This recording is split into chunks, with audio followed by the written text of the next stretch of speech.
Now it was time for the money changers to get back to the business of a new private central bank for America.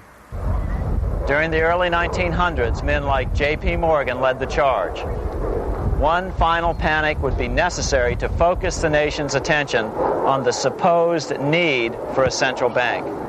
The rationale was that only a central bank can prevent bank failures. Morgan was clearly the most powerful banker in America and a suspected agent for the Rothschilds. Morgan had helped finance John D. Rockefeller's Standard Oil empire. He had also helped finance the monopolies of Edward Harriman in railroads, of Andrew Carnegie in steel, and of others in numerous industries. But on top of that, J.P. Morgan's father, Junius Morgan, had been America's financial agent to the British. After his father's death, J.P. Morgan took on a British partner, Edward Grenfell, a longtime director of the Bank of England.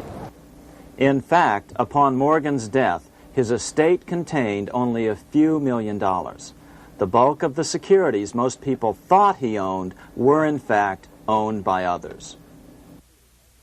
In 1902, President Theodore Roosevelt allegedly went after Morgan and his friends by using the Sherman Antitrust Act to try to break up their industrial monopolies.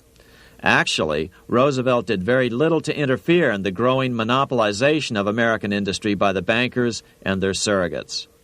For example, Roosevelt supposedly broke up the Standard Oil monopoly, but it wasn't really broken at all. It was merely divided into 7 corporations, all still controlled by the Rockefellers. The public was aware of this thanks to political cartoonists like Thomas Nast, who referred to the bankers as the Money Trust. By 1907, the year after Teddy Roosevelt's re-election, Morgan decided it was time to try for a central bank again. Using their combined financial muscle, Morgan and his friends were secretly able to crash the stock market. Thousands of small banks were vastly overextended. Some had reserves of less than 1% thanks to the fractional reserve principle. Within days, bank runs were commonplace across the nation. Now Morgan stepped into the public arena and offered to prop up the faltering American economy by supporting failing banks with money he manufactured out of nothing. It was an outrageous proposal, far worse than even fractional reserve banking, but Congress let him do it. Morgan manufactured $200 million worth of this completely reserveless private money and bought things with it, paid for services with it, and sent some of it to his branch banks to lend out at interest. His plan worked. Soon, the public regained confidence in money in general and quit hoarding their currency. But as a result, banking power was further consolidated into the hands of a few large banks. By 1908, the panic was over, and Morgan was hailed as a hero by the president of Princeton University, a man by the name of Woodrow Wilson. All this trouble could be averted if we appointed a committee of 6 or 7 public-spirited men like J.P. Morgan to handle the affairs of our country. Economics textbooks would later explain that the creation of the Federal Reserve System was the direct result of the panic of 1907. Quote, "With its alarming epidemic of bank failures, the country was fed up once and for all with the anarchy of unstable private banking," close quote. But Minnesota Congressman Charles A. Lindbergh Sr., the father of the famous aviator Lucky Lindy, later explained that the panic of 1907 was really just a scam. Those not favorable to the money trust could be squeezed out of business and the people frightened into demanding changes in the banking and currency laws which the money trust would frame. So, since the passage of the National Bank Act of 1863, the money changers had been able to create a series of booms and busts. The purpose was not only to fleece the American public of their property, but to later claim that the banking system was basically so unstable that it had to be consolidated into a central bank once again.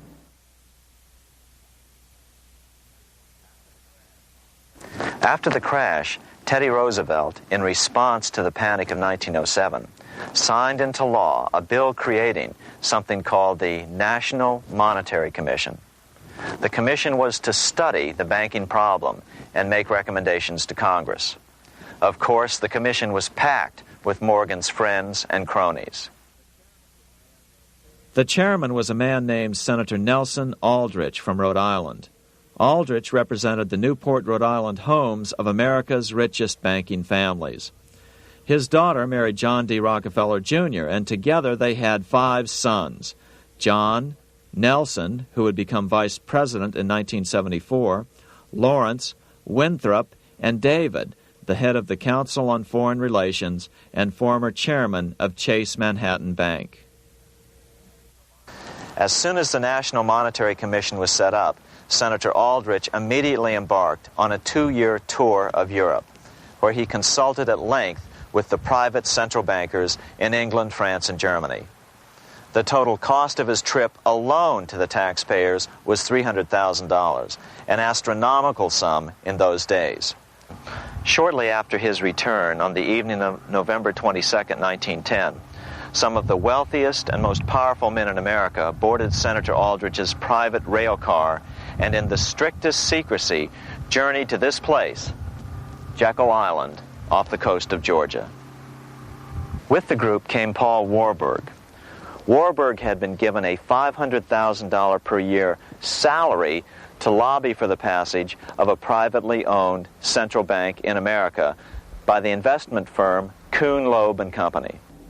Warburg's partner in this firm was a man named Jacob Schiff, the grandson of the man who shared the Greenshield house with the Rothschild family in Frankfurt. Schiff, as we'll find out later, was in the process of spending $20 million to finance the overthrow of the Tsar in Russia.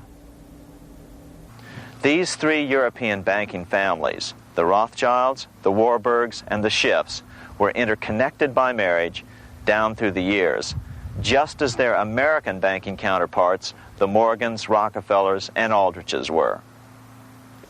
Secrecy was so tight that all 7 primary participants were cautioned to use only first names to prevent servants from learning their identities. Years later, one participant, Frank Vanderlip, president of National City Bank of New York and a representative of the Rockefeller family, confirmed the Jekyll Island trip in a February 9, 1935 edition of the Saturday Evening Post. I was as secretive, indeed as furtive as any conspirator. Discovery, we knew, simply must not happen, or else all our time and effort would be wasted. If it were to be exposed that our particular group had got together and written a banking bill, that bill would have no chance whatever of passage by Congress. The participants came here to figure out how to solve their major problem, how to bring back a privately owned central bank. But there were other problems that needed to be addressed as well. First of all, the market share of the big national banks was shrinking fast. In the first 10 years of the century, the number of U.S. banks had more than doubled to over 20,000. By 1913, only 29% of all banks were national banks, and they held only 57% of all deposits. As Senator Aldrich later admitted in a magazine article, before passage of this act, the New York bankers could only dominate the reserves of New York. Now, we are able to dominate the bank reserves of the entire country. Therefore, something had to be done to bring these new banks under their control. As John D. Rockefeller put it, quote, "Competition is sin," close quote. Secondly, the nation's economy was so strong that corporations were starting to finance their expansions out of profits instead of taking out huge loans from large banks. In the first 10 years of the new century, 70% of corporate funding came from profits. In other words, American industry was becoming independent of the money changers, and that trend had to be stopped. All the participants knew that these problems could be hammered out into a workable solution. But perhaps their biggest problem was a public relations problem, the name of the new bank. That discussion took place right here in this room, one of the many conference rooms in this sprawling hotel, today known as the Jekyll Island Club Hotel.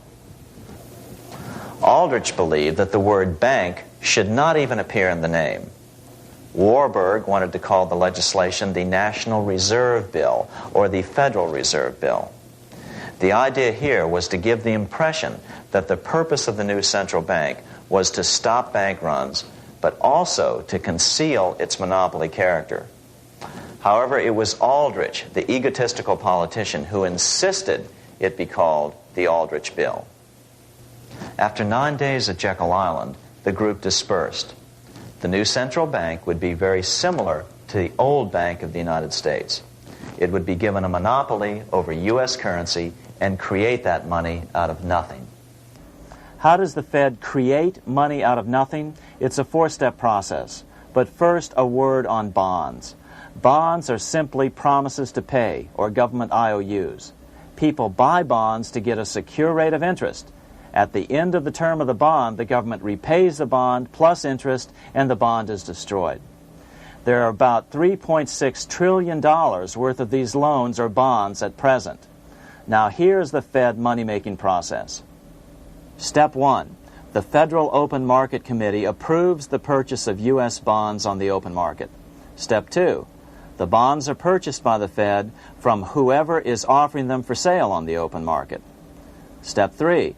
The Fed pays for the bonds with electronic credits to the seller's bank, which in turn credits the seller's bank account. The trick is that these credits are based on nothing. The Fed just creates them. Step 4. The banks use these deposits as reserves. They can loan out over 10 times the amount of their reserves to new borrowers, all at interest. In this way, a Fed purchase of, say, $1 million worth of bonds gets turned into over $10 million in bank accounts. The Fed, in effect, creates 10% of this totally new money, and the banks create the other 90%. To reduce the amount of money in the economy, the process is just reversed.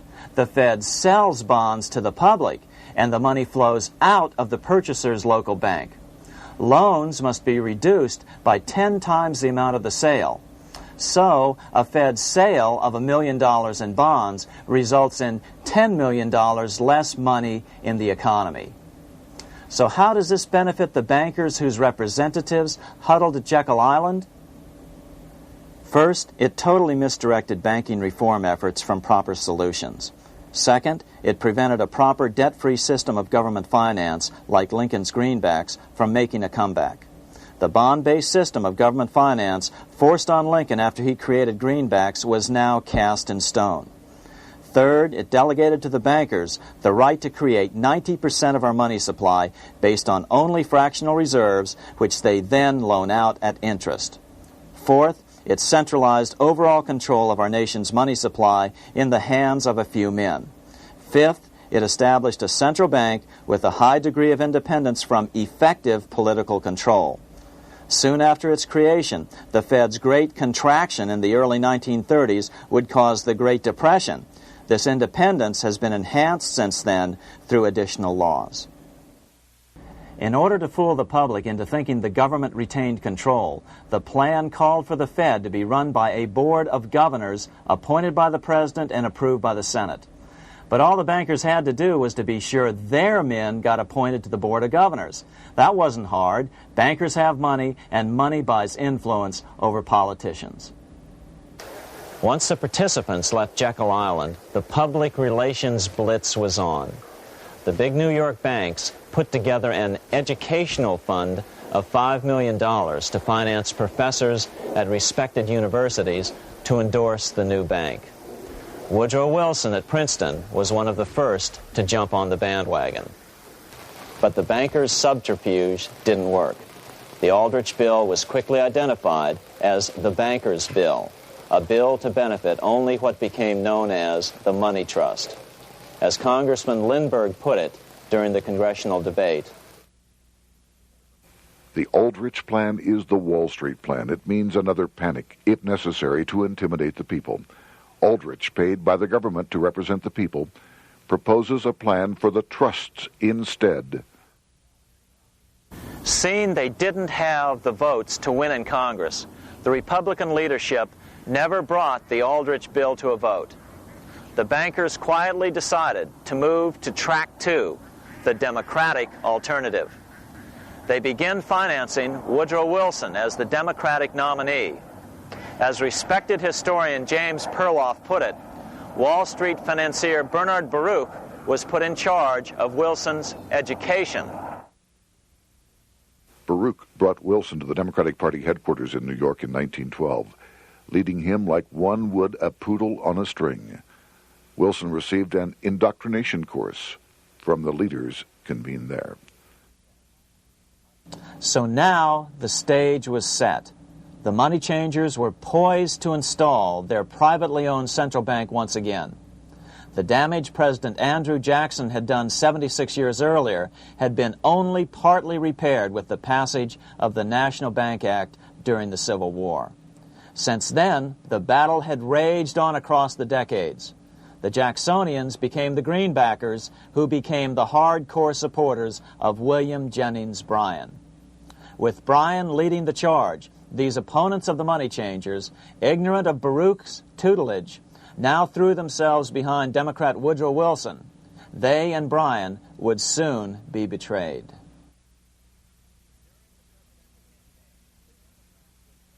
During the presidential campaign, the Democrats were careful to pretend to oppose the Aldrich bill. As Representative Lewis McFadden, himself a Democrat, as well as chairman of the House Banking and Currency Committee, explained it 20 years after the fact. The Aldrich bill was condemned in the platform.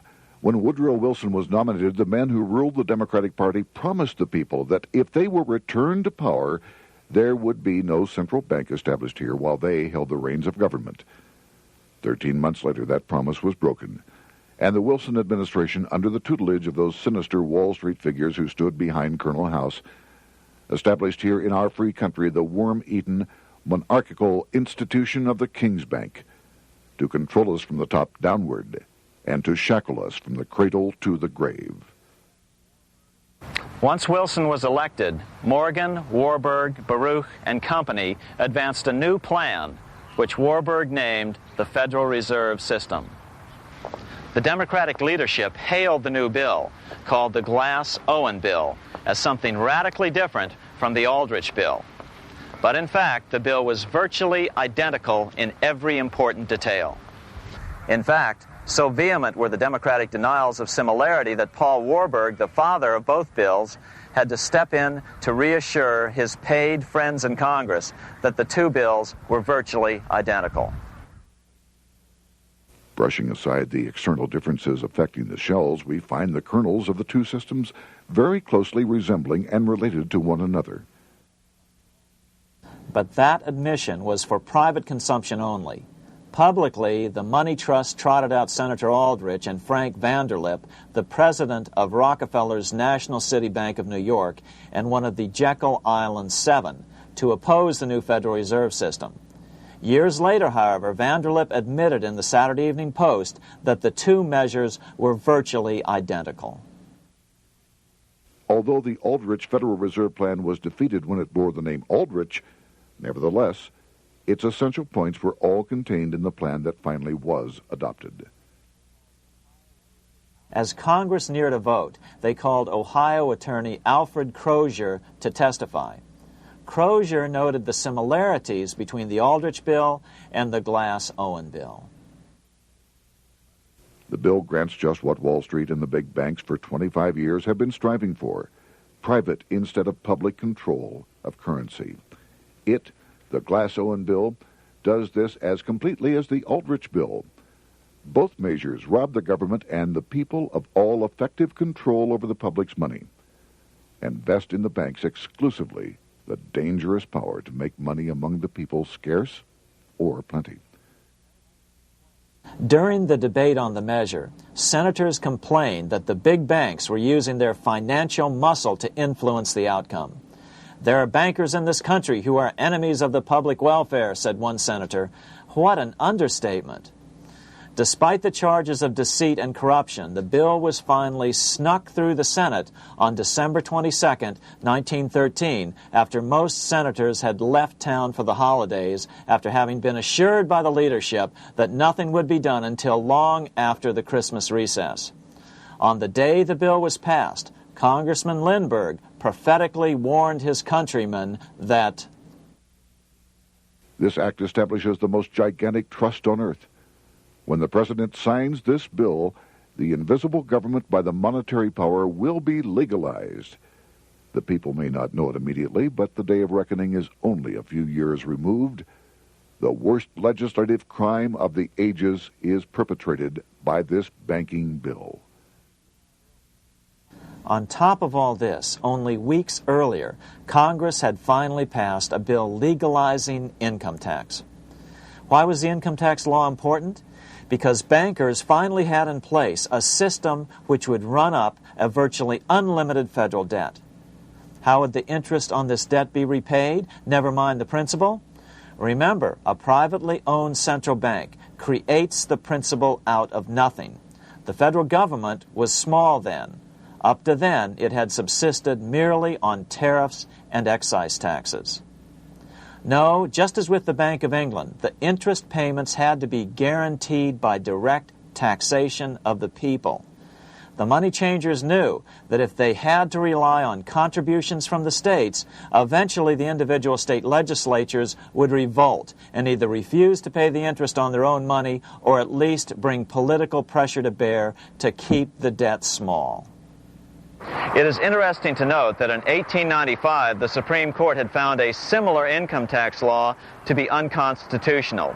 The Supreme Court even found a corporate income tax law unconstitutional in 1909. As a result, Senator Aldrich hustled a bill for a constitutional amendment allowing income tax through the Congress. The proposed 16th Amendment to the Constitution was then sent to the state legislatures for approval. But some critics claim that the 16th Amendment was never ratified by the necessary 3/4 of the states. In other words, the 16th Amendment may not be legal. But the money changers were in no mood to debate the fine points. By October of 1913, Senator Aldrich had hustled the income tax bill through Congress. Without the power to tax the people directly and bypass the states, the Federal Reserve Bill would be far less useful to those who wanted to drive America deeply into their debt. A year after the passage of the Federal Reserve Bill, Congressman Lindbergh explained how the Fed created what we have come to call the business cycle and how they use it to their advantage. To cause high prices, all the Federal Reserve Board will do will be to lower the rediscount rate, producing an expansion of credit and a rising stock market. Then, when businessmen are adjusted to these conditions, it can check prosperity in mid-career by arbitrarily raising the rate of interest. It can cause the pendulum of a rising and falling market to swing gently back and forth by slight changes in the discount rate, or cause violent fluctuations by a greater rate variation. And in either case, it will possess inside information as to financial conditions and advanced knowledge of the coming change, either up or down. This is the strangest, most dangerous advantage ever placed in the hands of a special privileged class by any government that ever existed. The system is private, conducted for the sole purpose of obtaining the greatest possible profits from the use of other people's money. They know in advance when to create panics to their advantage. They also know when to stop panic. Inflation and deflation work equally well for them when they control finance. Congressman Lindbergh was correct on all points. What he didn't realize was that most European nations had already fallen prey to the central bankers decades or centuries earlier. But he also mentions the interesting fact that only 1 year later, the Fed had cornered the market in gold. This is how he put it, quote, "Already, the Federal Reserve banks have cornered the gold and gold certificates," close quote. But Congressman Lindbergh was not the only critic of the Fed. Congressman Lewis McFadden, the chairman of the House Banking and Currency Committee from 1920 to 1931, remarked that the Federal Reserve Act brought about a superstate controlled by international bankers and international industrialists acting together to enslave the world for their own pleasure. Notice how McFadden saw the international character of the stockholders of the Federal Reserve. Another chairman of the House Banking and Currency Committee in the 1960s, Wright Patman from Texas, put it this way. In the United States today, we have in effect two governments. We have the duly constituted government, then we have an independent, uncontrolled, and uncoordinated government in the Federal Reserve System, operating the money powers which are reserved to Congress by the Constitution. Even the inventor of the electric light, Thomas Edison, joined the fray in criticizing the system of the Federal Reserve. If our nation can issue a dollar bond, it can issue a dollar bill. The element that makes the bond good makes the bill good also. The difference between the bond and the bill is the bond lets money brokers collect twice the amount of the bond and an additional 20%, whereas the currency pays nobody but those who contribute directly in some useful way. It is absurd to say that our country can issue $30 million in bonds and not $30 million in currency. Both are promises to pay. But one promise fattens the usurers, and the other helps the people.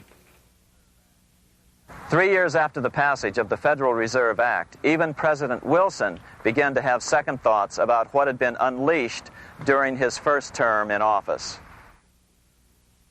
We have come to be one of the worst ruled, one of the most completely controlled governments in the civilized world, no longer a government of free opinion, no longer a government by a vote of the majority, but a government by the opinion and duress of a small group of dominant men. Some of the biggest men in the United States in the field of commerce and manufacture are afraid of something.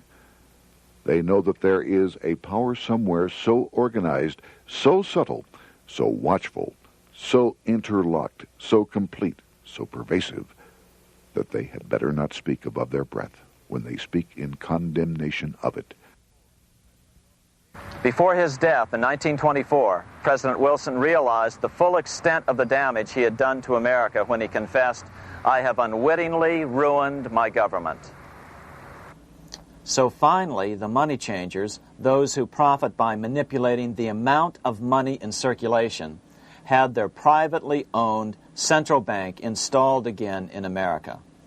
The major newspapers, which they also owned, hailed passage of the Federal Reserve Act of 1913, telling the public that now depressions could be scientifically prevented. The fact of the matter was that now depressions could be scientifically created.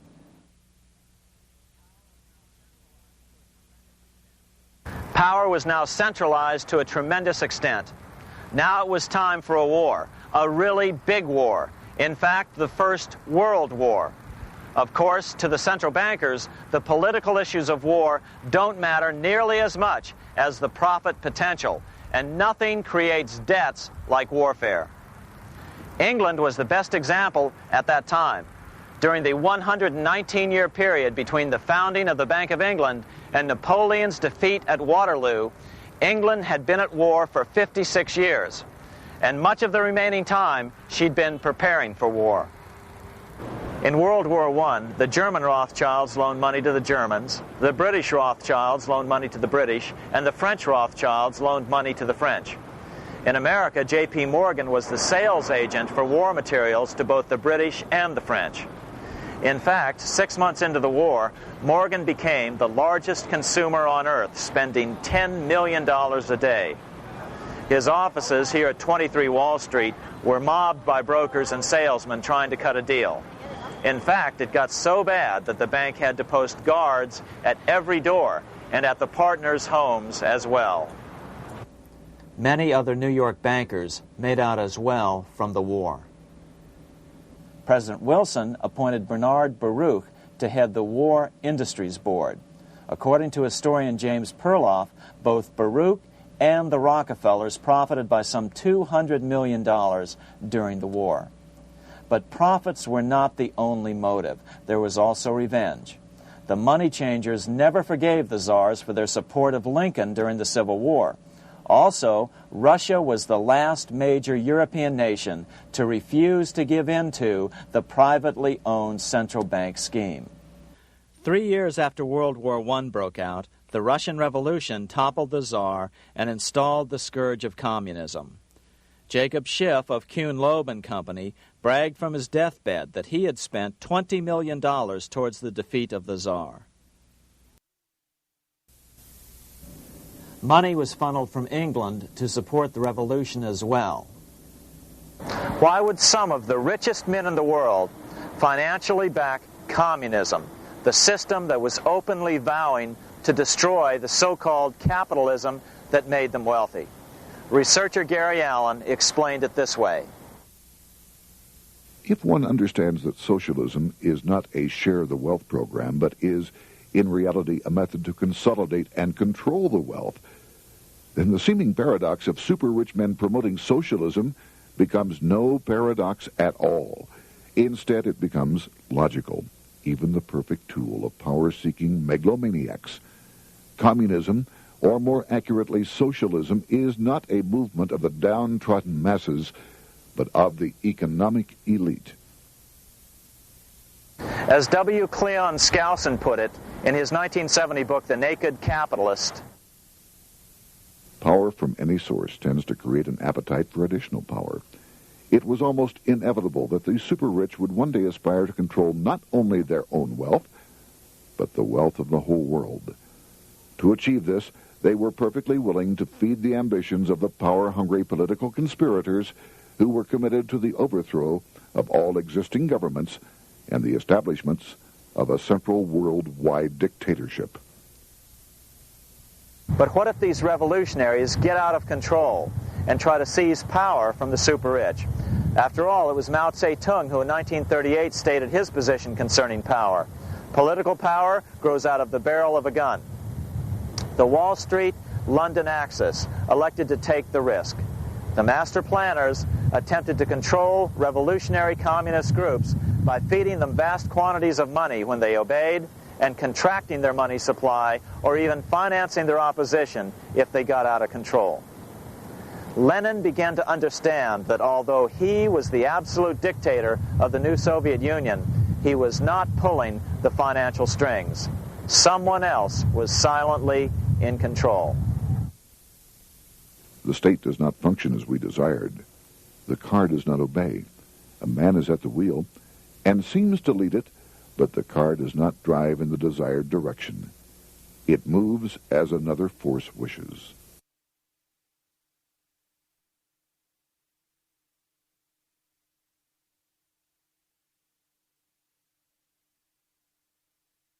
Who is behind it? Representative Louis T. McFadden, the chairman of the House Banking and Currency Committee throughout the 1920s and into the Great Depression years of the 1930s, explained it this way. The course of Russian history has indeed been greatly affected by the operations of international bankers. The Soviet government has been given United States Treasury funds by the Federal Reserve Board, acting through the Chase Bank. England has drawn money from us through the Federal Reserve banks and has relent it at high rates of interest to the Soviet government. The Dnipro Dam was built with funds unlawfully taken from the United States Treasury by the corrupt and dishonest Federal Reserve Board and the Federal Reserve banks. In other words, the Fed and the Bank of England, at the behest of the international bankers who controlled them, were creating a monster, one which would fuel 7 decades of unprecedented communist revolution, warfare, and most importantly, debt. In case you think there's some chance that the money changers got communism going and then lost control, in 1992, the Washington Times reported that Russian President Boris Yeltsin was upset that most of the incoming foreign aid was being siphoned off, quote, straight back into the coffers of Western banks in debt service, close quote.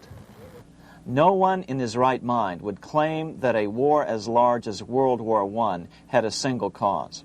Wars are complex things with many causative factors. But on the other hand, it would also be equally foolish to ignore as a prime cause of World War I those who would profit the most from the war. The role of the money changers is no wild conspiracy theory. They had a motive, a short-ranged, self-serving motive, as well as a long-range political motive of advancing totalitarian governments, with the money changers maintaining the financial clout to control whatever politician might emerge as the leader. Next, we'll see what the money changers' ultimate political goal is for the world.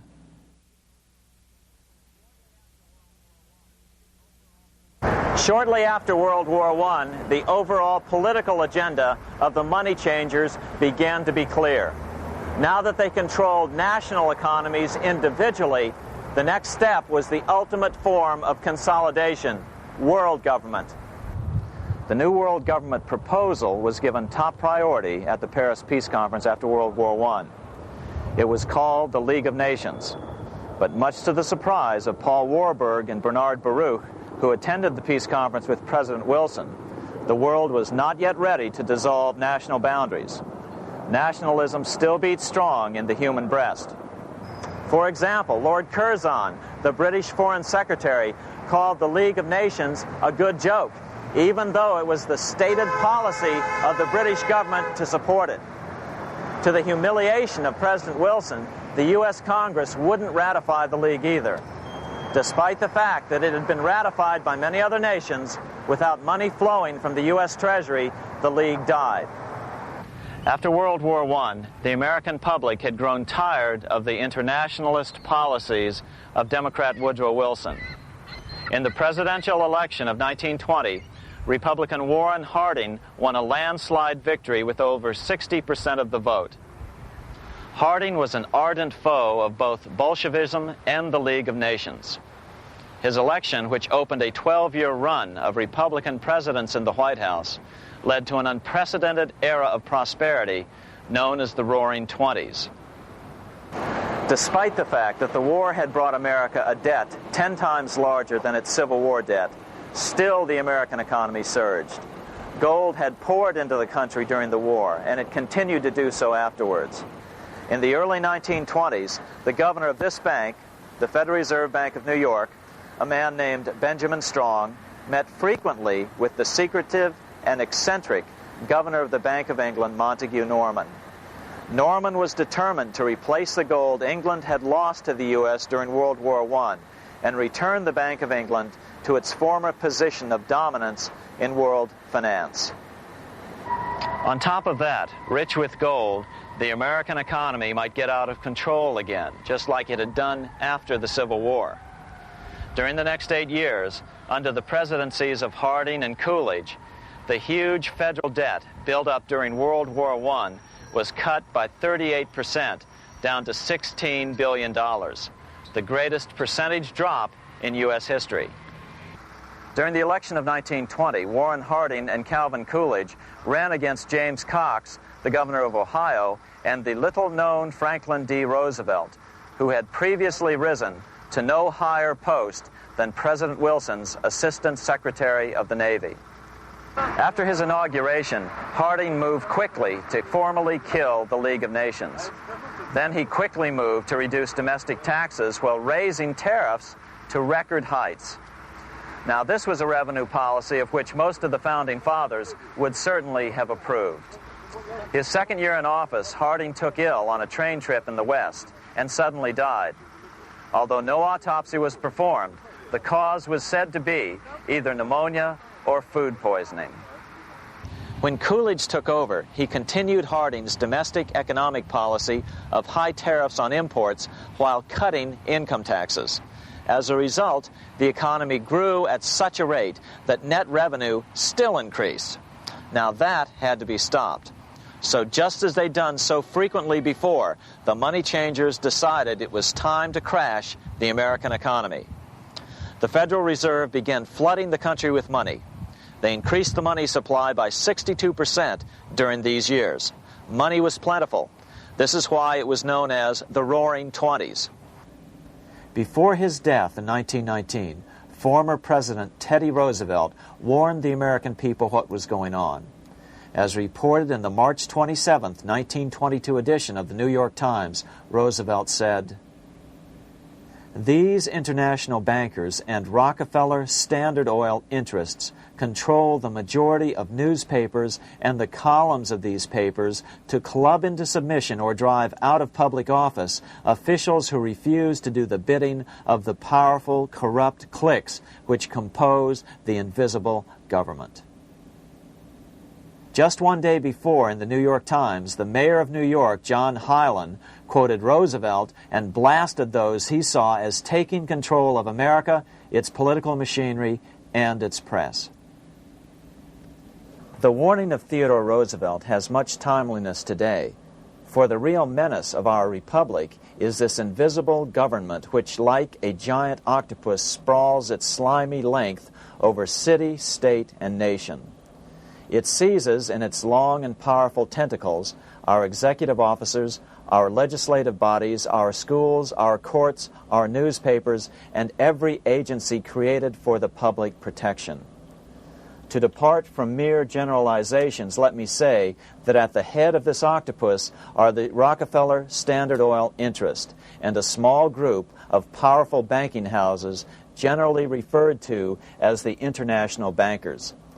The little coterie of powerful international bankers virtually run the United States government for their own selfish purposes.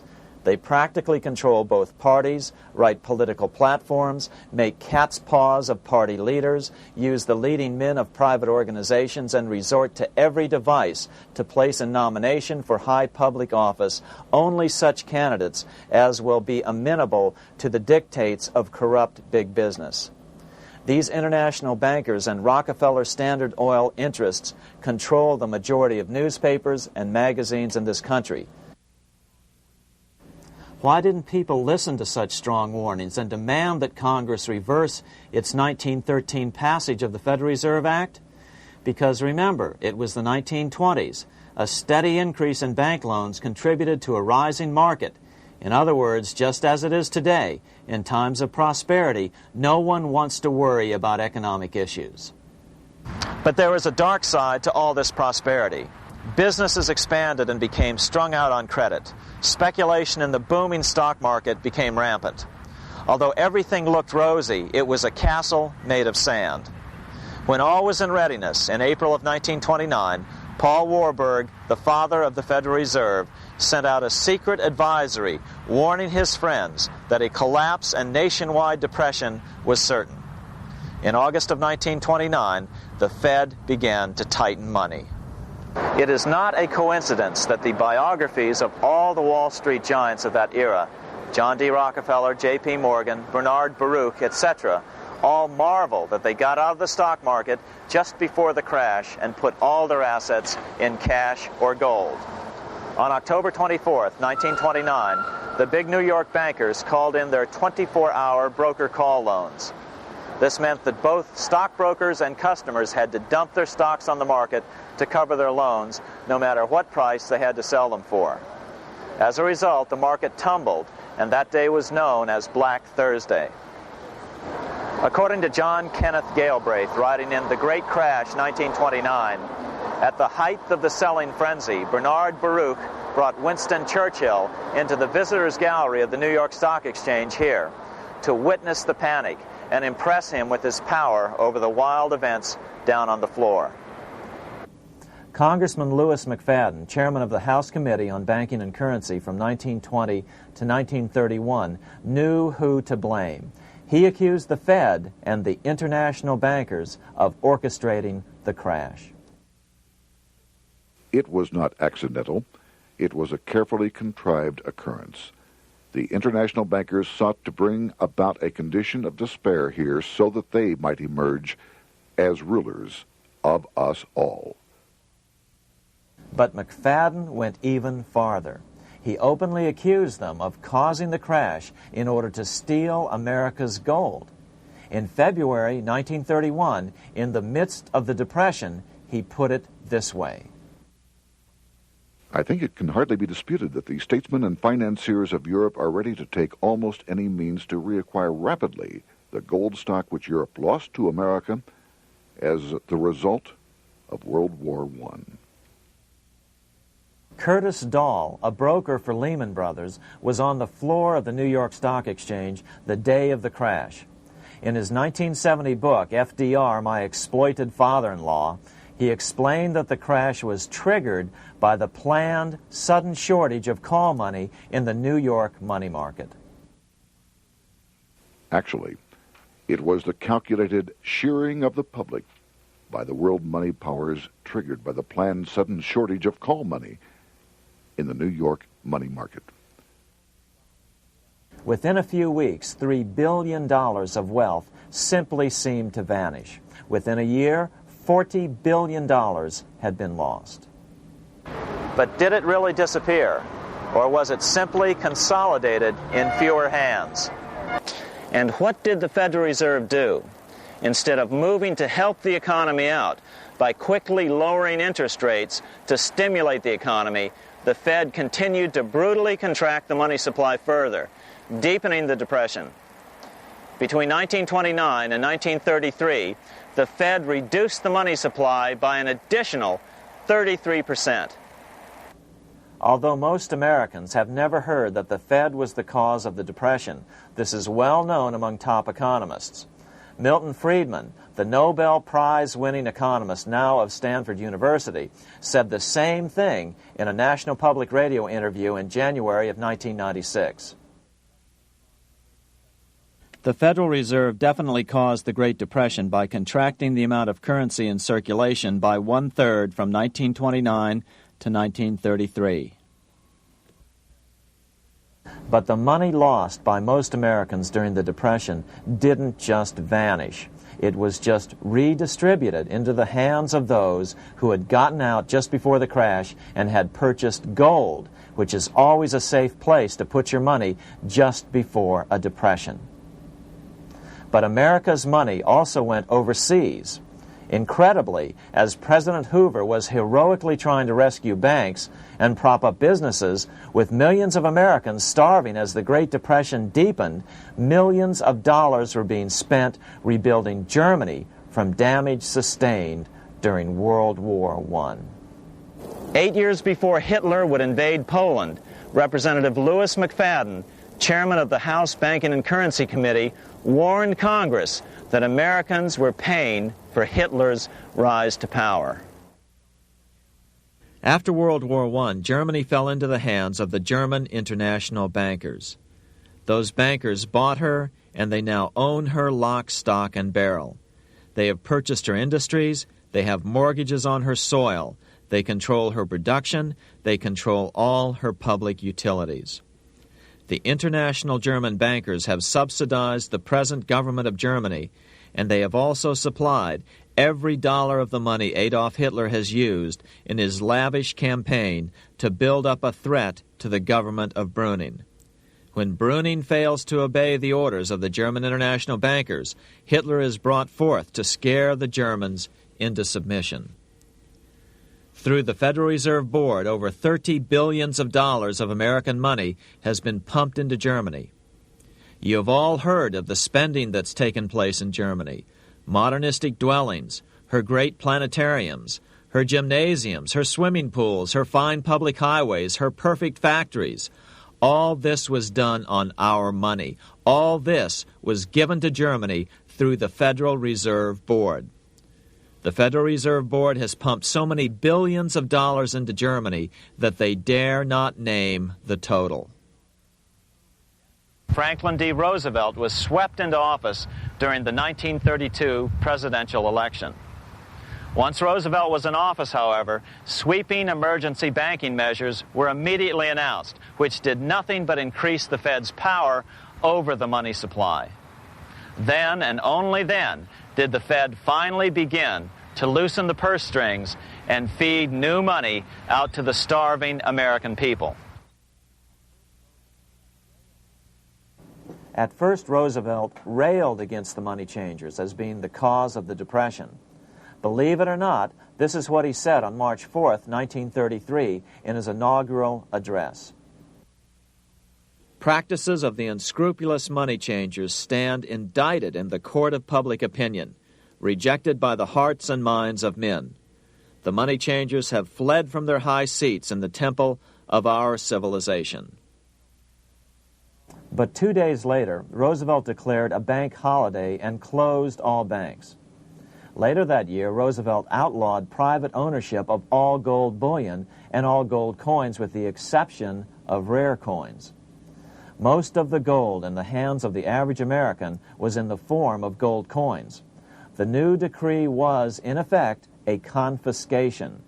Those who didn't comply risk as much as 10 years in prison and a $10,000 fine, the equivalent of $100,000 today. Out in small-town America, some people didn't trust Roosevelt's order. Many were torn between keeping their hard-earned wealth or obeying the government. Those who did turn in their gold were paid the official price for it, $20.66 per ounce. So unpopular was the confiscation order that no one anywhere in government would take credit for authoring it. No congressman claimed it. At the signing ceremony, President Roosevelt made it clear to all present that he was not the author of it and publicly stated that he had not ever read it. Even his Secretary of the Treasury said he'd never read it either, saying it was, quote, what the experts wanted. Roosevelt convinced the public to give up their gold by saying that pooling the nation's resources was necessary to get America out of the Depression. With great fanfare, he ordered a new bullion depository built to hold the mountain of gold the U.S. government was illegally confiscating. By 1936, the U.S. Bullion Depository at Fort Knox was completed, and in January 1937, the gold began to flow into it. The rip-off of the ages was about to proceed. In 1935, once the gold had all been turned in, the official price of gold was suddenly raised to $35 per ounce. But the catch was, only foreigners could sell their gold at the new higher price. The money changers who had heeded Warburg's note and gotten out of the stock market just before the crash and bought gold at $20.66 per ounce, then shipped it to London, could now bring it back and sell it back to the government, nearly doubling their money while the average American starved.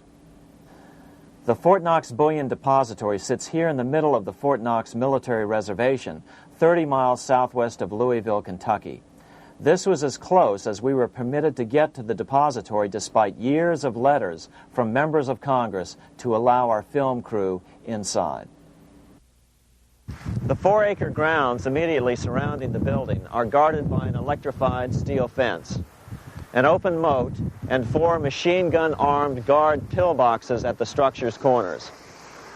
When the gold began arriving on January 13, 1937, there was unprecedented security. Thousands of official guests watched the arrival of a 9-car train from Philadelphia, guarded by armed soldiers, postal inspectors, Secret Servicemen, and guards from the U.S. Mint. It was all great theater. America's gold supply from across the land had been pooled, supposedly for the public benefit, and then safely tucked into Fort Knox. But all that security would soon be breached by the government itself. Now the stage was set for a really big war, one which would pile up debt far beyond that of World War I. For example, in 1944 alone, the U.S. national income was only $183 billion, yet $103 billion was spent on the war. This was 30 times the spending rate during World War I. In fact, the American taxpayer picked up 55% of the total Allied cost of the war. But equally important, virtually every nation involved in World War II greatly multiplied their debt. In the U.S., for example, federal debt went from $43 billion in 1940 up to $257 billion in 1950, an increase of 598%. Between 1940 and 1950, Japanese debt swelled 1,348%. French debt grew 583%, and Canadian debt soared 417%. After the war, the world was now divided into two economic camps: communist command economies on the one hand versus monopoly capitalists on the other, set to fight it out in one perpetual and highly profitable arms race. It was finally time for the central bankers to embark in earnest on their three-step plan to centralize the economic systems of the entire world and finally bring about their global government or New World Order. The phases of this plan were: Step 1, central bank domination of national economies worldwide. Step 2, centralized regional economies through organizations such as the European Monetary Union and regional trade unions such as NAFTA. Step 3, centralize the world economy through a world central bank, a world money, and ending national independence through abolition of all tariffs by treaties like GATT. Step 1 was completed long ago. Steps 2 and 3 are far advanced, nearing completion. What about gold? Among central banks, the largest holder of gold is now the IMF. It and central banks now control 2/3 of the world's gold supply, giving them the ability to manipulate the gold market. Remember the money changer's golden rule: he who has the gold makes the rules. But before we get into solutions to our problem, let's take a look at what happened to all that gold in Fort Knox. Because if we don't understand that the gold has been stolen, we'll allow ourselves to be stampeded into the wrong solution: a gold-backed currency. Most Americans still believe that the gold is still here at Fort Knox. At the end of World War II, Fort Knox contained over 700 million ounces of gold, an incredible 70% of all the gold in the world. How much remains? No one knows. Despite the fact that federal law requires an annual physical audit of Fort Knox gold, the Treasury has consistently refused to conduct one. The truth is that a reliable audit of whatever remains here has not been conducted since President Eisenhower ordered one in 1953. Where did America's gold in Fort Knox go? Over the years, it was sold off to European money changers at the $35 per ounce price. Remember, this was during a time when it was illegal for Americans to buy any of their own gold from Fort Knox. In fact, there was a very infamous case where the Firestone family set up a string of dummy corporations to purchase Fort Knox gold and keep it in Switzerland, never hitting U.S. shores. They were eventually caught, however, and successfully prosecuted.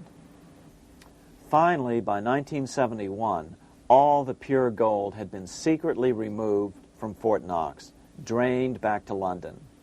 Once the gold was gone from Fort Knox, President Nixon closed the gold window by repealing Roosevelt's Gold Reserve Act of 1934, finally making it legal once again for Americans to buy gold. Naturally, gold prices immediately began to soar. 9 years later, gold sold for $880 per ounce, 25 times what the gold in Fort Knox was sold for. One would think that eventually someone in the government would get wind of what was happening and blow the whistle. The largest fortune in the history of the world stolen. Shades of the old James Bond film, Goldfinger. Well, as a matter of fact, Ian Fleming, the author of the James Bond series, was head of the British counterintelligence service, MI5.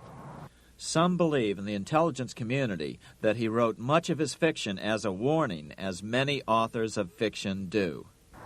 If the removal of all the good delivery gold from Fort Knox can be viewed as a deliberate raid on the U.S. Treasury, then such an operation might well have been years in the making, namely 40 years.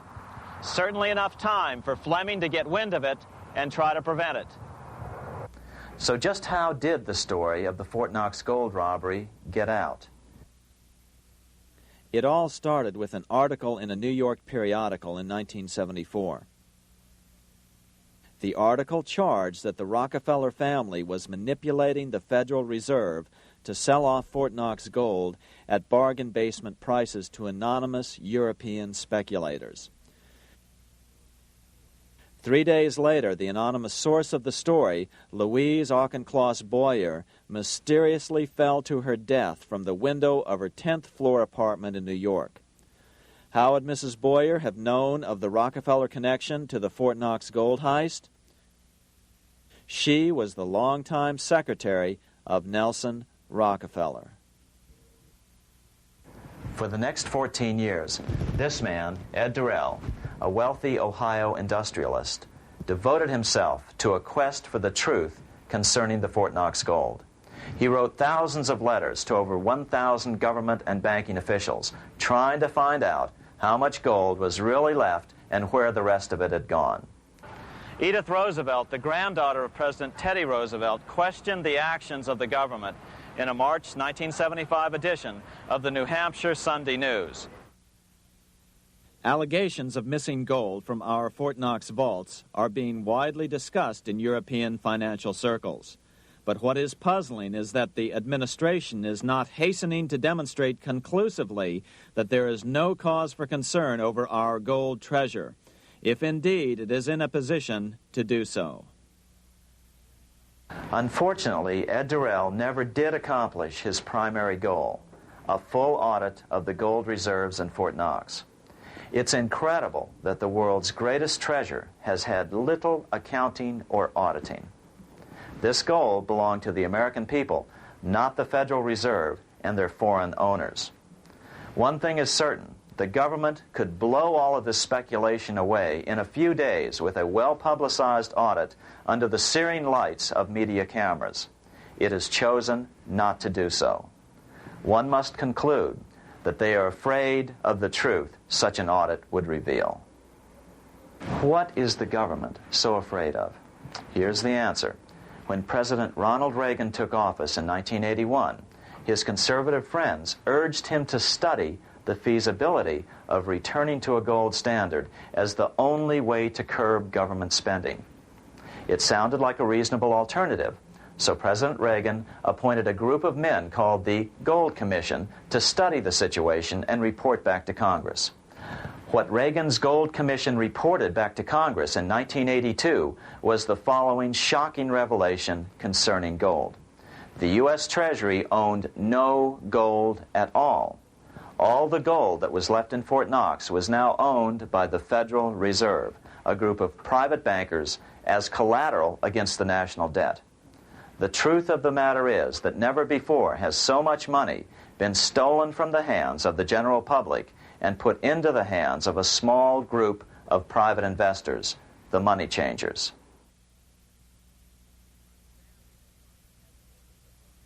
I'm standing in front of the headquarters of the International Monetary Fund located in Washington, D.C. Across the street, right over there, is the headquarters of the World Bank. What are these organizations and who controls them? And most importantly, are they about to create a huge worldwide depression? Let us step back in time for a moment to the aftermath of World War I. People were tired of war, so under the guise of peacemaking, the international bankers devised a plan to consolidate power even further. Claiming only an international government would stem the tide of world wars, the money changers pushed forward a proposal for world government which stood on three legs. A world central bank to be called the Bank of International Settlements, a world judiciary to be called the World Court located in The Hague, the Netherlands, and a world executive and legislature to be called the League of Nations. As President Clinton's mentor, Georgetown historian Carroll Quigley wrote in his 1966 book, Tragedy and Hope, the powers of financial capitalism had a far-reaching plan, nothing less than to create a world system of financial control in private hands, able to dominate the political system of each country and the economy of the world as a whole. This system was to be controlled in a feudalistic fashion by the central banks of the world, acting in concert by secret agreements arrived at in frequent meetings and conferences. The apex of the system was to be the Bank for International Settlements in Bâle, Switzerland, a private bank owned and controlled by the world central banks, which were themselves private corporations. Each central bank sought to dominate its government by its ability to control treasury loans, to manipulate foreign exchanges, to influence the level of economic activity in the country, and to influence cooperative politicians by subsequent economic rewards in the business world. Despite intense pressure from the international bankers and the press, a handful of U.S. senators, led by Senator Henry Cabot Lodge, kept the U.S. out of these schemes. Without U.S. participation, the League was doomed. Incredibly, even though the U.S. rejected the World Central Bank, the BIS, the New York Federal Reserve ignored its government and arrogantly sent representatives to Switzerland to participate in the central bankers' meeting right up until 1994, when the U.S. was finally officially dragged into it.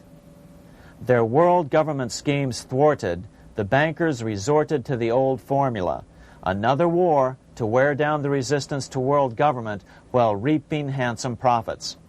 To this end, Wall Street helped resurrect Germany through the Thyssen banks, which were affiliated with the Harriman interest in New York, just as the Chase Bank had assisted in the financing of the Bolshevik Revolution in Russia during World War I. Chase Bank was controlled by the Rockefeller family. Subsequently, it was merged with Warburg's Manhattan Bank to form the Chase Manhattan Bank. Now this has merged with Chemical Bank of New York, making it the largest Wall Street bank. Their strategy worked. Even before World War II was over, world government was back on track. In 1944, at Bretton Woods, New Hampshire, the International Monetary Fund and the World Bank were approved with full U.S. participation. The Second League of Nations, renamed the United Nations, was approved in 1945. Soon, a new international court system was functioning as well. All effective opposition to these international bodies before the war had evaporated in the heat of war, just as planned. These new organizations simply repeated on a world scale what the National Banking Act of 1864 and the Federal Reserve Act of 1913 had established in the U.S. They created a banking cartel composed of the world's central banks, which gradually assumed the power to dictate credit policies to the banks of all the nations. For example, just as the Federal Reserve Act authorized the creation of a new national fiat currency called Federal Reserve Notes, the IMF has been given the authority to issue a world fiat money called Special Drawing Rights, or SDRs. To date, the IMF has created in excess of $30 billion worth of SDRs. Member nations are being pressured to make their currencies fully exchangeable for SDRs. In 1968, Congress approved laws authorizing the Fed to accept SDRs as reserves in the U.S. and to issue Federal Reserve notes in exchange for SDRs. What does that mean? It means that in the U.S., SDRs are already a part of our lawful money. And what about gold? SDRs are already partially backed by gold. And with 2/3 of world gold now in the hands of central banks, the money changers can go about structuring the world's economic future in whichever way they deem most profitable. Keep in mind, just as the Fed is controlled by its Board of Governors, the IMF is controlled by its Board of Governors, which are either the heads of the different central banks or the heads of the various national treasury departments dominated by their central banks. Voting power in the IMF gives the U.S. and the U.K., that is to say the Fed and the Bank of England, effective control. Just as the Fed controls the amount of money in the U.S., the BIS, IMF, and World Bank control the money supply for the world. So we see the repetition of the old goldsmith's fraud replicated on the national scale with central banks like the Fed and on the international scale by the three arms of the World Central Bank. Is this organization of the BIS, the IMF, and the World Bank, which we refer to collectively as the World Central Bank, presently expanding and contracting world credit? Yes. Regulations put into effect in 1988 by the BIS required the world's bankers to raise their capital and reserves to 8% of liabilities by 1992. Increased capital requirements put an upper limit to the fractional reserve lending, similar to the way cash reserve requirements do. What has this seemingly insignificant regulation made in a Swiss city 8 years ago meant to the world? It means our banks cannot loan more and more money to buy more and more time before the next depression, as a maximum loan ratio is now set. It means those nations with the lowest bank reserves in their systems have already felt the terrible effects of this credit contraction as their banks scrambled to raise money to increase their reserves to 8%.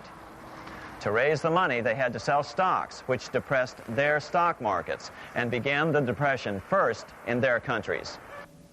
Japan, which in 1988 had among the lowest capital and reserve requirements, and thus was the most affected by the regulation, has experienced a financial crash which began almost immediately in 1989, which has wiped out a staggering 50% of the value of its stock market since 1990 and 60% of the value of its commercial real estate.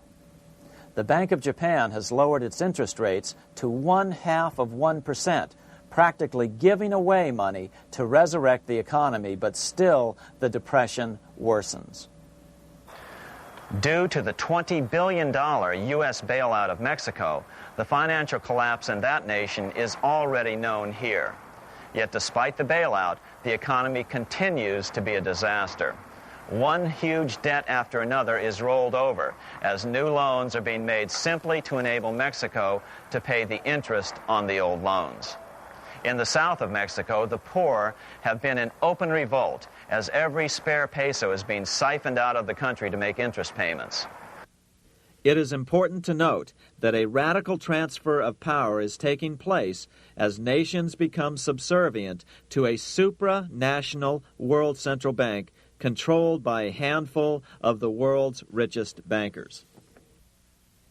As the IMF creates more and more SDRs by the stroke of a pen on IMF ledgers, more and more nations borrow them to pay interest on their mounting debts and gradually fall under the control of the faceless bureaucrats of the World Central Bank. As the worldwide depression worsens and spreads, this will give the World Central Bank the power of economic life and death over these nations. It will decide which nations will be permitted to receive further loans and which nations will starve. Despite all the rhetoric about development and the alleviation of poverty, the result is a steady transfer of wealth from the debtor nations to the money changers' central banks which control the IMF and the World Bank. For example, in 1992, the Third World debtor nations, which borrowed from the World Bank, paid $198 million more to the central banks of the developed nations for World Bank-funded purposes than they received from the World Bank. All this increases their permanent debt in exchange for temporary relief of poverty caused by prior borrowings. Already, these repayments exceed the amount of the new loans. By 1992, Africa's external debt had reached $290 billion, 2.5 times greater than in 1980, resulting in skyrocketing infant mortality rates and unemployment, deterioration of schools, housing, and the general health of the people. The entire world faces the immeasurable suffering already destroying the Third World and now Japan, all for the benefit of the money changers. As one prominent Brazilian politician put it, "The Third World War has already started. It is a silent war, not for that reason any less sinister. The war is tearing down Brazil, Latin America, and practically all the Third World. Instead of soldiers dying, there are children. It is a war over the Third World debt, one which has as its main weapon interest, a weapon more deadly than the atom bomb, more shattering than a laser beam."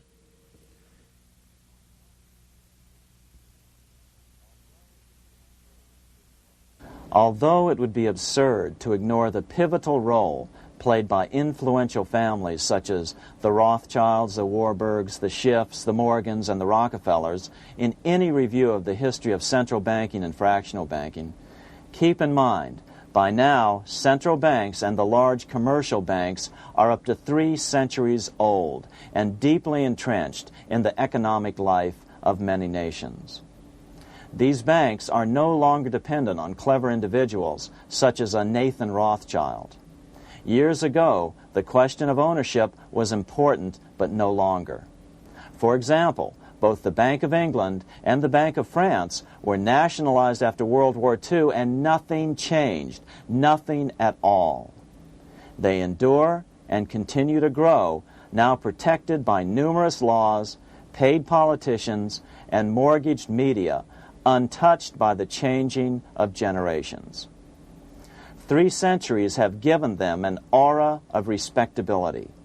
The old school tie is now worn by the 6th generation son, who's been raised in a system that he may never question, as he is named to serve on the governing boards of countless philanthropic organizations. To focus attention today on individuals or families, or to attempt to sort out the current holders of power, serves little useful purpose and would be a distraction from the cure. The problem is far bigger than that. It is the corrupt banking system that was and is being used to consolidate vast wealth into fewer and fewer hands that is our current economic problem. Change the names of the main players now, and the problem will neither go away nor even miss a beat. Likewise, among the hordes of bureaucrats working in the World Bank, central banks, and international banks, only a tiny fraction have any idea of what's really going on. No doubt they'd be horrified to learn that their work is contributing to the terrible impoverishment and gradual enslavement of mankind to a few incredibly rich plutocrats.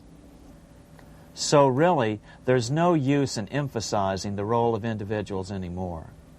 And the problem even transcends the normal spectrum of political right and left. Both communism and socialism, as well as monopoly capitalism, have been used by the money changers. Today, they profit from either side of the new political spectrum. The big government welfare state on the so-called left wing versus the neoconservative laissez-faire capitalists who want big government totally out of their lives on the right wing. Either way, the bankers win. Monetary reform is the most important political issue facing this nation. That clarified, let's proceed to the conclusions in the spirit Lincoln declared, with malice towards none, with charity towards all.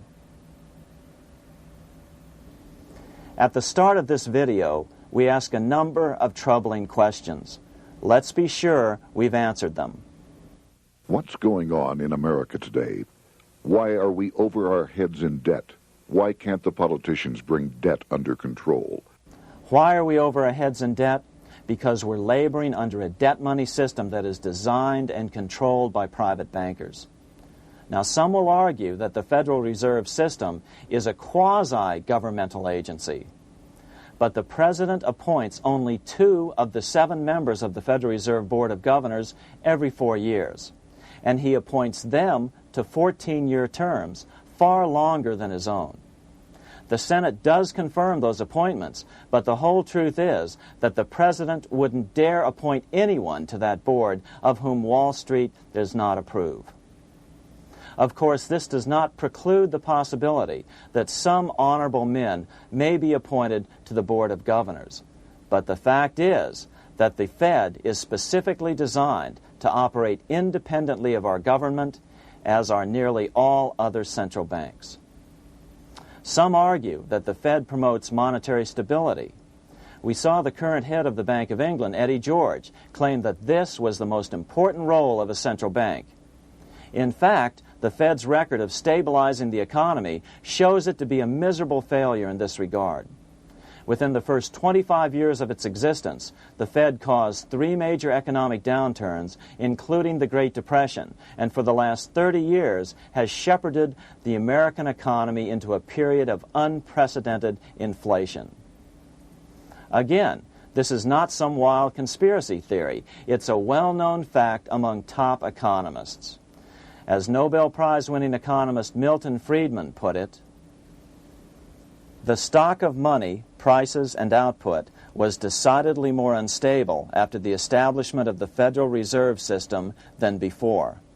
The most dramatic period of instability in output was, of course, the period between the 2 wars, which includes the severe monetary contractions of 1920-21, 1929-33, and 1937-38. No other 20-year period in American history contains as many as 3 such severe contractions. This evidence persuades me that at least a third of the price rise during and just after World War I is attributable to the establishment of the Federal Reserve System, and that the severity of each of the major contractions, 1920-21, 1929-33, and 1937-38, is directly attributable to acts of commission and omission by the reserve authorities. Any system which gives so much power and so much discretion to a few men so that mistakes, excusable or not, can have such far-reaching effects is a bad system. It is a bad system to believers in freedom just because it gives a few men such power without any effective check by the body politic. This is the key political argument against an independent central bank. To paraphrase Clemenceau, money is much too serious a matter to be left to the central bankers. We must learn from our history before it is too late. Why can't politicians control the federal debt? Because all our money is created out of debt. Again, it's a debt money system. Our money is created initially by the purchase of U.S. bonds. The public buys bonds like savings bonds, the banks buy bonds, foreigners buy bonds, and when the Fed wants to create more money in the system, it buys bonds, but pays for them with a simple bookkeeping entry which it creates out of nothing. Then this new money, created by the Fed, is multiplied by a factor of 10 by the banks thanks to the fractional reserve principle. So although the banks don't create currency, they do create checkbook money or deposits by making new loans. They even invest some of this created money. In fact, over $1 trillion of this privately created money has been used to purchase U.S. bonds on the open market, which provides the banks with roughly $50 billion in interest, risk-free, each year, less the interest they pay to some depositors. In this way, through fractional reserve lending, banks create over 90% of the money and therefore cause over 90% of our inflation. What can we do about all this?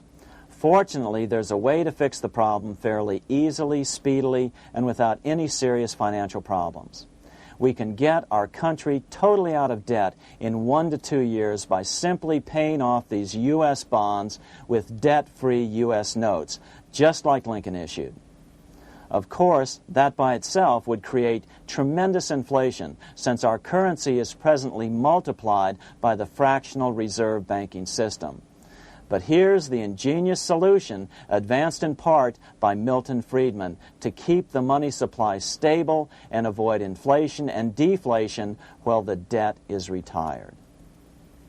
As the Treasury buys up its bonds on the open market with U.S. notes, the reserve requirements of your hometown local bank will be proportionally raised, so the amount of money in circulation remains constant.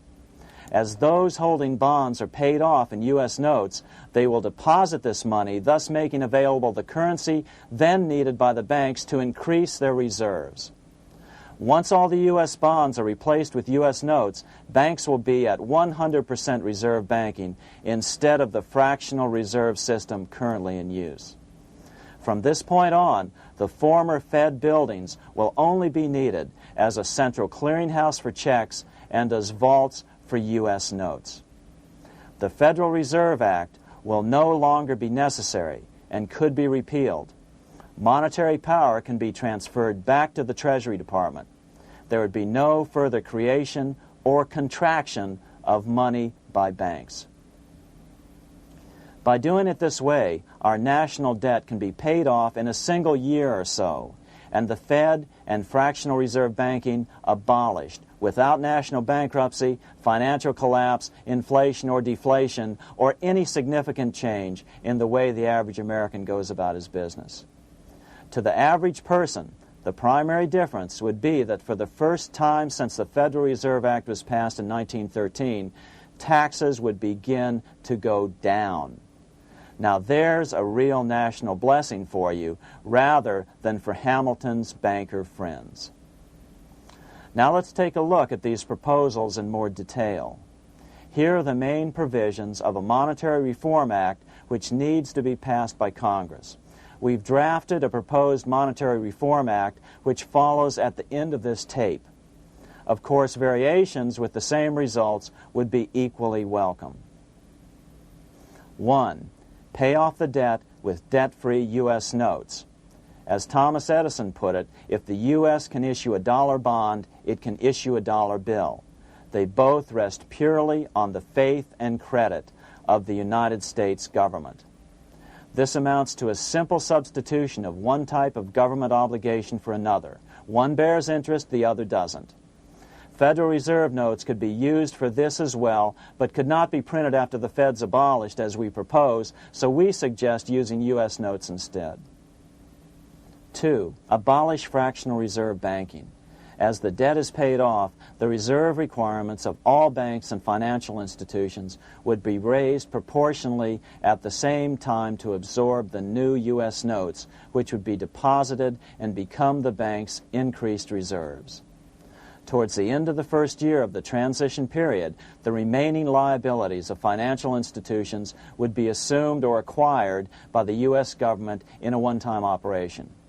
In other words, they too would eventually be paid off with debt-free U.S. notes in order to keep the total money supply stable. At the end of the first year or so, all of the national debt would be paid, and we could start enjoying the benefits of full reserve banking. The Fed would be obsolete, an anachronism. 3. Repeal the Federal Reserve Act of 1913 and the National Banking Act of 1864. These acts delegate the money power to a private banking monopoly. They must be repealed, and the money power handed back to the Department of Treasury, where they were initially under President Abraham Lincoln. No banker or person in any way affiliated with financial institutions should be allowed to regulate banking. After the first two reforms, these acts would serve no useful purpose anyway, since they relate to a fractional reserve banking system. 4. Withdraw the U.S. from the IMF, the BIS, and the World Bank. These institutions, like the Federal Reserve, are designed to further centralize the power of the international bankers over the world's economy, and the U.S. must withdraw from them. Their harmless functions, such as currency exchange, can be accomplished either nationally or in new organizations limited to those functions. Such a monetary reform act would guarantee that the amount of money in circulation would stay very stable, causing neither inflation nor deflation. Remember, for the last 3 decades, the Fed has doubled the American money supply every 10 years. That fact and fractional reserve banking are the real causes of inflation and the reduction in our buying power, a hidden tax. These and other taxes are the real reasons both parents now have to work just to get by.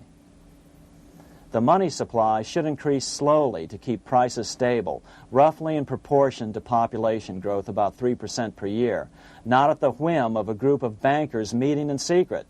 In fact, all future decisions on how much money will be in the American economy must be made based on statistics of population growth and the price level index.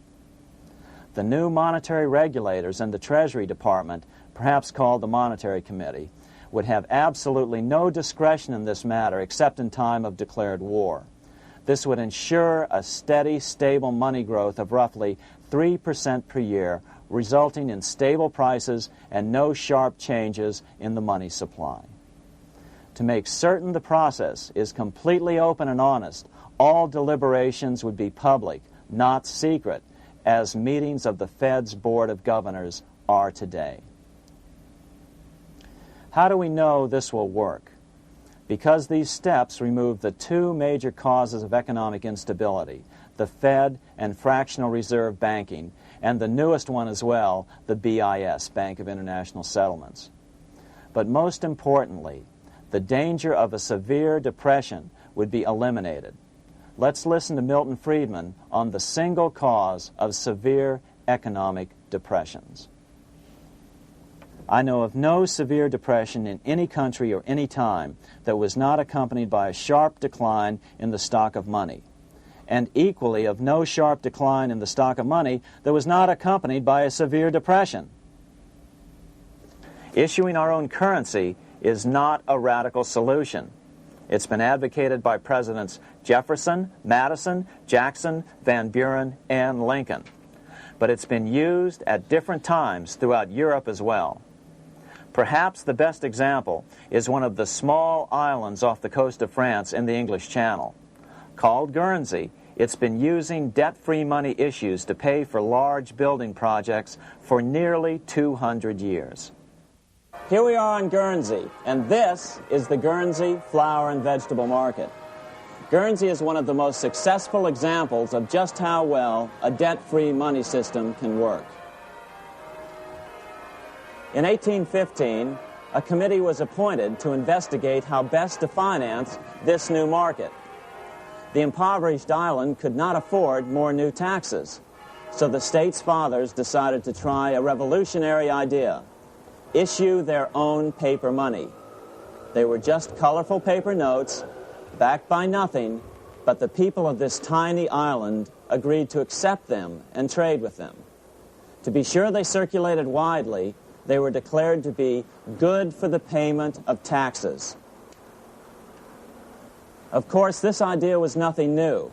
It was exactly what America had done before the American Revolution, and there are many other examples throughout the world. But it was new to Guernsey, and it worked miracles. This market is still in use, and remember, it was built for no debt to the people of this island state. But what if we follow Guernsey's example? How would the bankers react to these reforms? Certainly the international bankers' cartel will oppose reforms that do away with their control of the world's economies as they have in the past.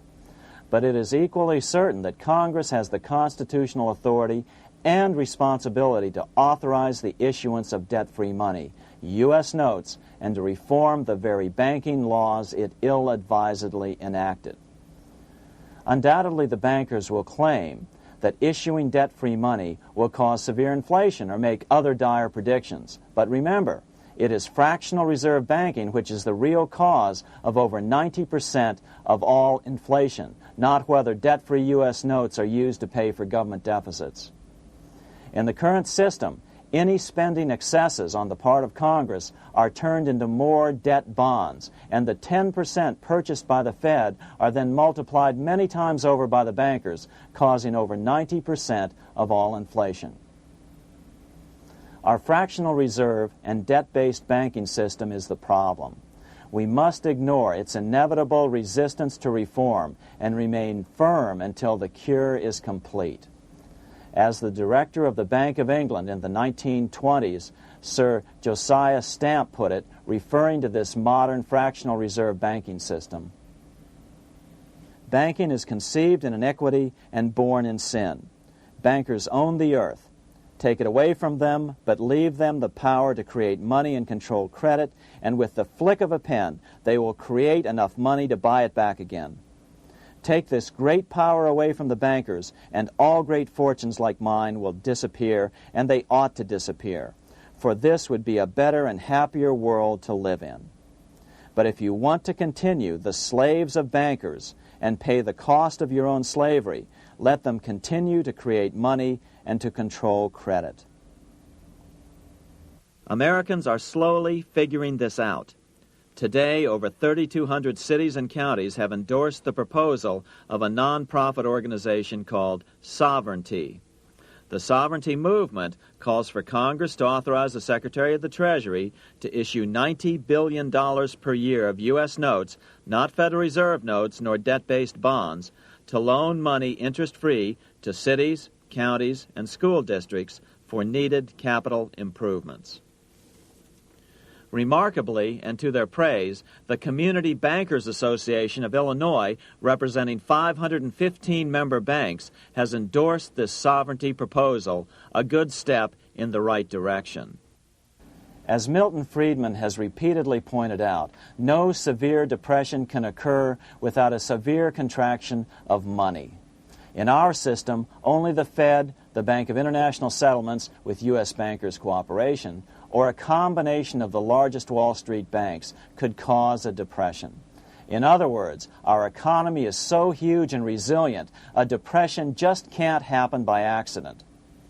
Unless we reform our banking system, they will always have that power. They can pull the plug on our economy anytime they choose. The only solution is to abolish the Fed and the fractional reserve banking system and withdraw from the BIS. Only that will break the power of the international bankers over our economy. And keep in mind, a stock market crash itself cannot cause a severe depression. Only the severe contraction of our money supply can cause a severe depression. The stock market crash of 1929 only wiped out market speculators, mostly the small to medium ones, resulting in $3 billion in wealth changing hands. But it served as a smokescreen for a 33% contraction in credit by the Fed over the next 4 years, which resulted in over $40 billion in wealth from the American middle class being transferred to the big banks. Then, despite impotent howls of protest from a divided Congress, the independent Fed kept the money supply contracted for a full decade.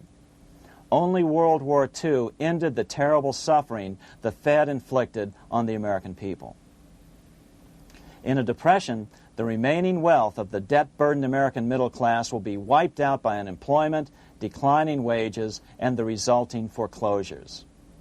If we start to act to reform our monetary system, the money changers may do what they did in 1929 and then the 1930s, crash the stock market and use that as a smokescreen while contracting the money supply.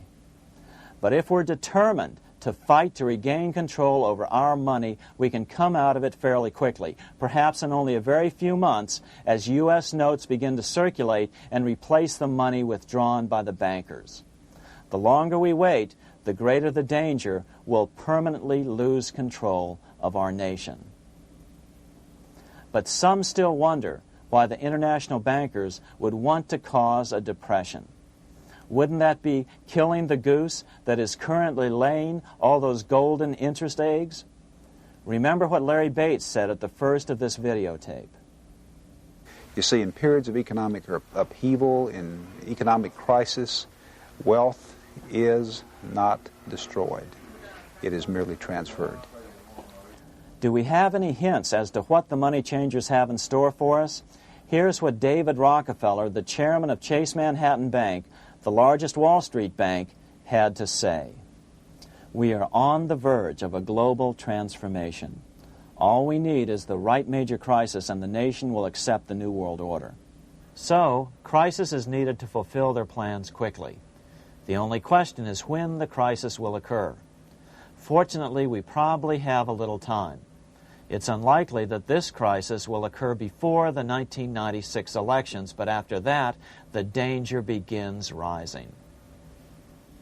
But whether or not they decide to cause a crash or a depression through relentless increases in taxes and the loss of hundreds of thousands of jobs being sent overseas thanks to trade agreements such as GATT and NAFTA, the American middle class is an endangered species. Cheaper labor, including slave labor in Red China, which Harry Wu has heroically documented, is being used to compete with American labor. In other words, money is being consolidated in fewer and fewer hands as never before in the history of this nation or the world. Without reform, the American middle class will soon be extinct, leaving only the very rich few and the very many poor, as has already occurred in most of the world. We've been warned of all this by congressmen, presidents, industrialists, and economists down through the years. Religious leaders, too, have seen the danger. About 1898, during the time of William Jennings Bryan, Pope Leo XIII put it this way: on the one side, there is the party which holds the power because it holds the wealth, which has in its grasp all labor and all trade, which manipulates for its own benefit and its own purposes all the sources of supply, and which is powerfully represented in the councils of state itself. On the other side, there is the needy and powerless multitude, sore and suffering. Rapacious usury, which, although more than once condemned by the Church, is nevertheless under a different form, but with the same guilt, still practiced by avaricious and grasping men, so that a small number of very rich men have been able to lay upon the masses of the poor a yoke little better than slavery itself. More recently, during America's Great Depression, Pope Pius XI spoke of the same problem. In our days, not alone is wealth accumulated, but immense power and despotic economic domination is concentrated in the hands of a few. This power becomes particularly irresistible when exercised by those who, because they hold and control money, are able also to govern credit and determine its allotment. For this reason, supplying, so to speak, the lifeblood to the entire economic body, and grasping, as it were, in their hands the very soul of the economy, so that no one dare breathe against their will. Educate your friends. Our country needs a solid group who really understand how our money is manipulated and what the solutions really are. Because if a depression comes, there will be those who call themselves conservatives who will come forward advancing solutions framed by the international bankers. Beware of calls to return to a gold standard. Why? Simple, because never before has so much gold been so concentrated outside of American hands. And never before has so much gold been in the hands of international governmental bodies such as the World Bank and International Monetary Fund. A gold-backed currency usually brings despair to a nation, and to return to it would certainly be a false solution in our case. Remember, we had a gold-backed currency in 1929 and during the first 4 years of the Great Depression. Likewise, beware of any plans advanced for a regional or world currency. This is the international bankers' Trojan horse.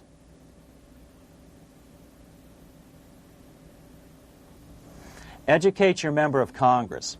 It only takes a few persuasive members to make the others pay attention. Most congressmen just don't understand the system. Some understand it, but are so influenced by bank PAC contributions that they ignore it, not realizing the gravity of their neglect. We hope we've made a valuable contribution to the national debate on monetary reform. It remains for each man to do his duty, consistent with his state in life. May God give us the light to help reform our nation and ourselves. We say ourselves because ultimately vast multitudes of men are going to be driven more and more to desperation by the accumulation of the world's wealth in fewer and fewer hands. Men will tend to become like their oppressors, selfish and greedy. Rather, let's keep in mind during this period of reform a warning not to lose sight of greater things, as Pope Pius XI put it. For what will it profit men that a more prudent distribution and use of riches make it possible for them to gain even the whole world, if thereby they suffer the loss of their own souls? What will it profit to teach them sound principles in economics if they permit themselves to be so swept away by selfishness, by unbridled and sordid greed, that hearing the commandments of the Lord, they do all things contrary?